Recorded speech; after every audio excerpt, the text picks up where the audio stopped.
The voice came through the speakerphone with rehearsed precision. "We won't be joining you for Christmas this year." For a brief moment, the entire house seemed to hold its breath.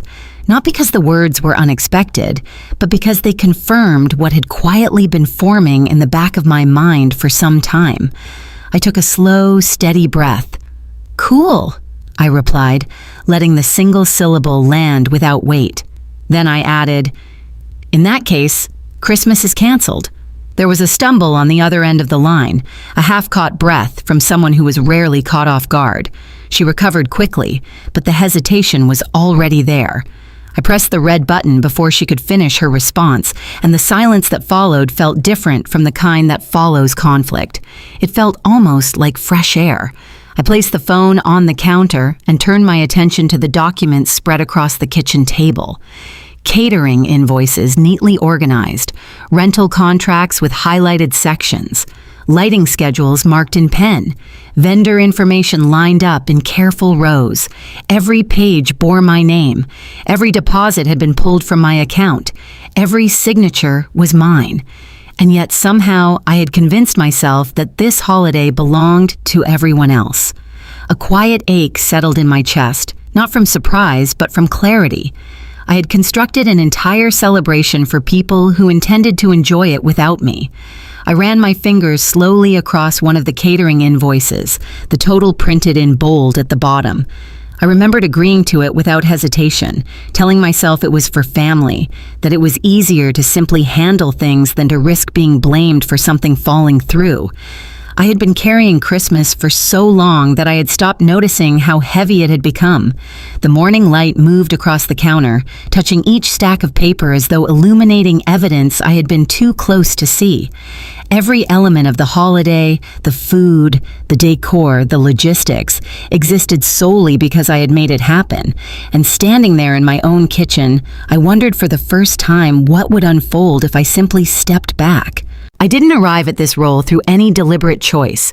It crept in gradually, one added responsibility at a time, beginning in the years when Alex was still young and I was learning how to hold life steady after his father passed.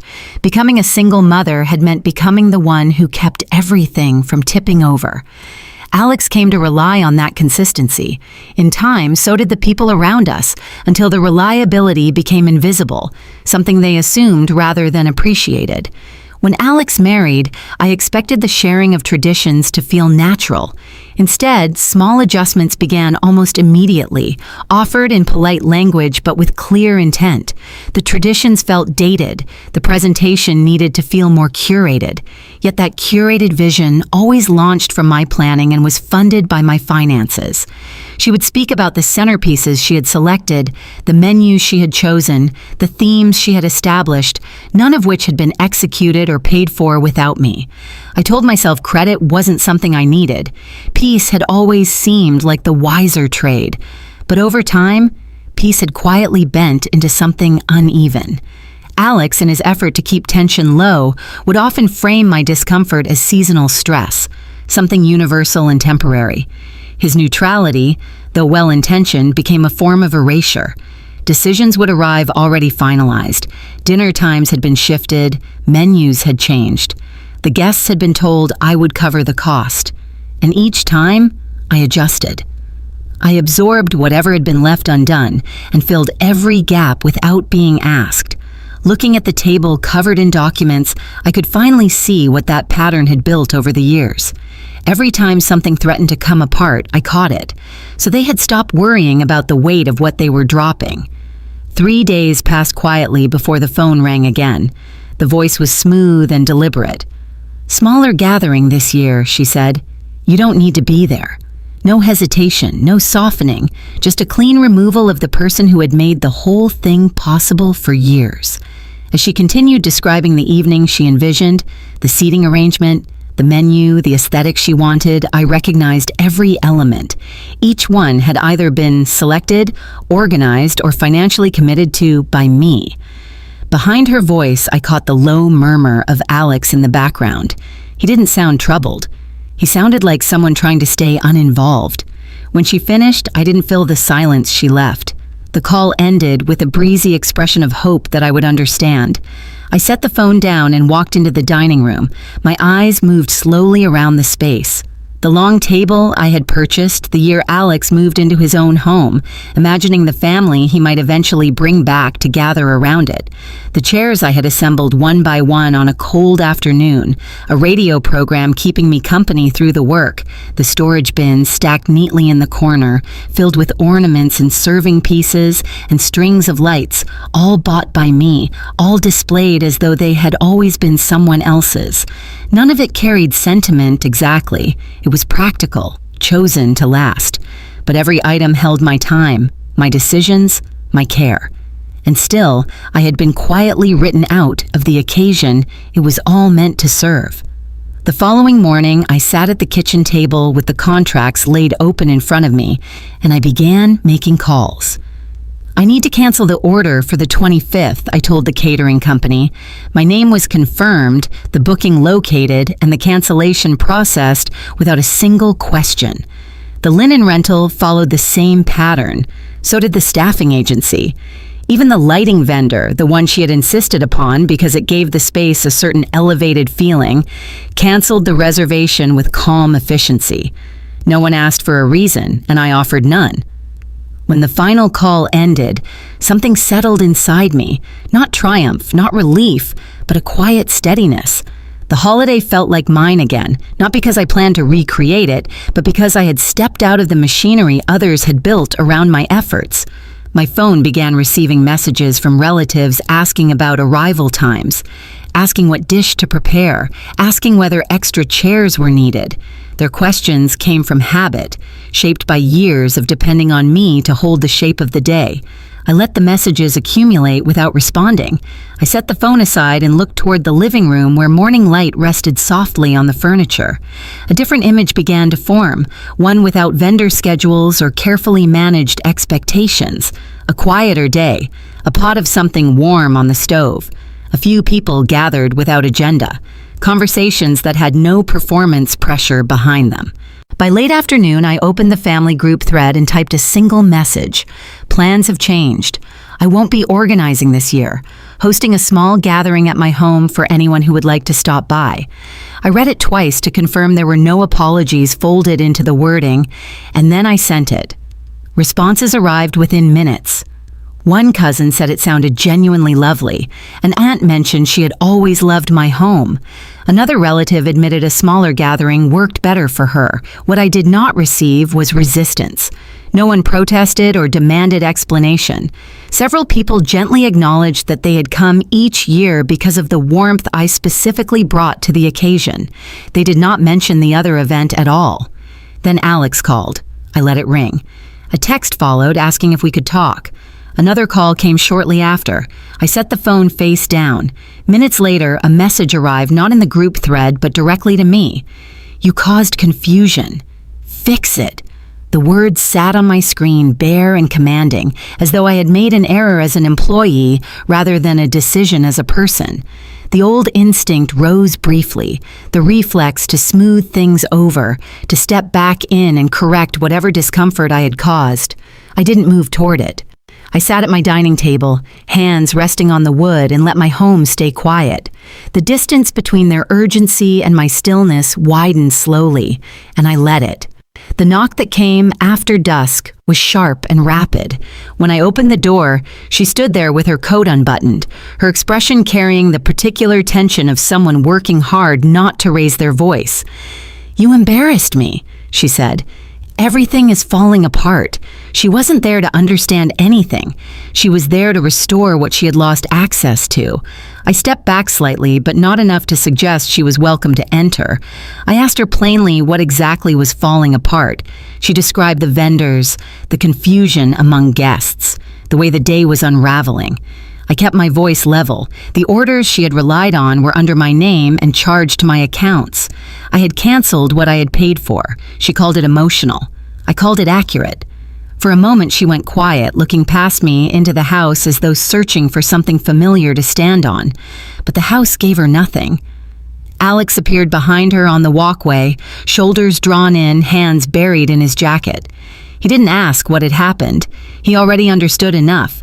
He said my name softly and asked if we could talk. She turned to him and reminded him he had promised to handle it. He said he was trying, though without conviction. The three of us stood in the narrow tension of that doorway, and I watched something shift in her expression.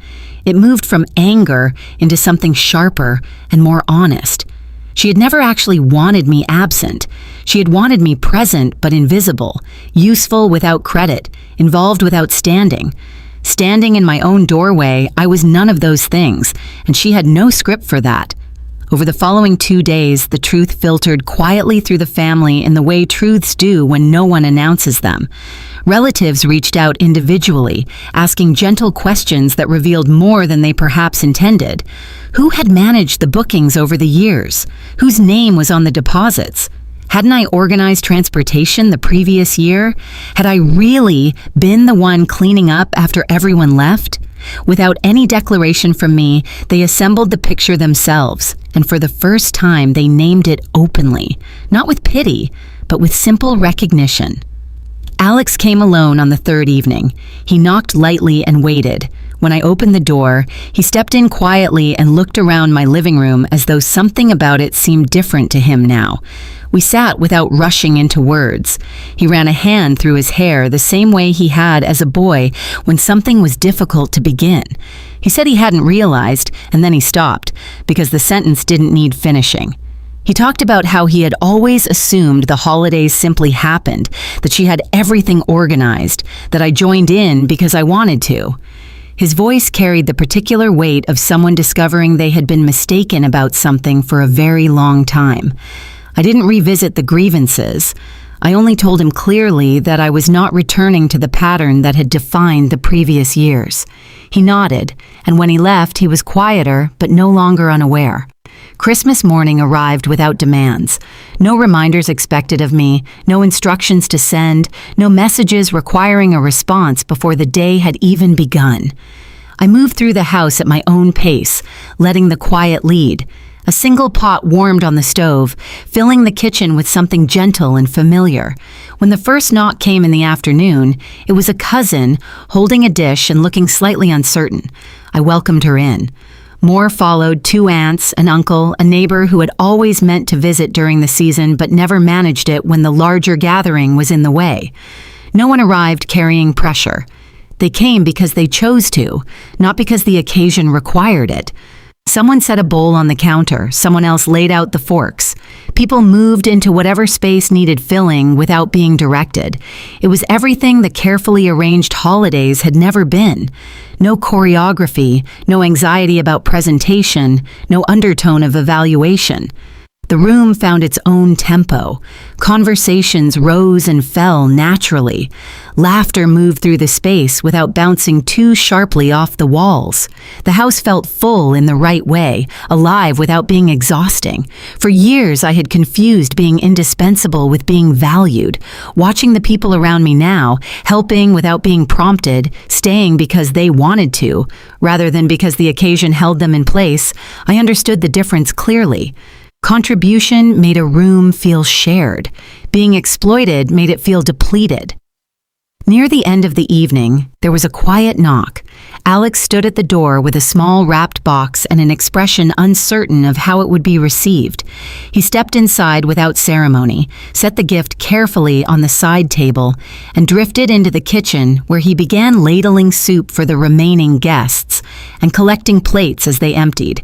He didn't explain himself or offer promises. He simply helped. When the last guests had gone, he stayed to wipe down the counters while I dried the dishes. We didn't revisit the argument or the canceled plans. Something between us had shifted in a way that didn't require words to be real. When the door clicked closed behind everyone and the house returned to stillness, I settled onto the sofa and let the day finish arriving. The room glowed softly from the modest decorations I had chosen myself, nothing designed to impress. Just small, honest touches that made the space feel inhabited rather than assembled for an audience. I sat with the understanding that had been forming all season. I hadn't canceled Christmas. I had canceled the version of myself that had quietly disappeared inside the performance of it. The one who kept conflict at bay by absorbing everything alone. The one who measured her worth by how much she gave and how little she required. Setting limits hadn't felt like confrontation. It had felt like recovery, a slow and deliberate return to something true. Alex had embraced me before leaving, a brief and grounded gesture that carried more honesty than anything that had been said in months. He made no grand declarations, and none were needed. Something had begun to shift in him, and for now, that was sufficient. I looked at the small lights along the shelf, their glow steady and unhurried, and I understood with quiet certainty that what I had built this year, without the vendors and the pressure and the invisible labor, was something far more genuine than anything the previous years had produced. It was a beginning dressed as an ordinary evening, and that was exactly what I had needed it to be.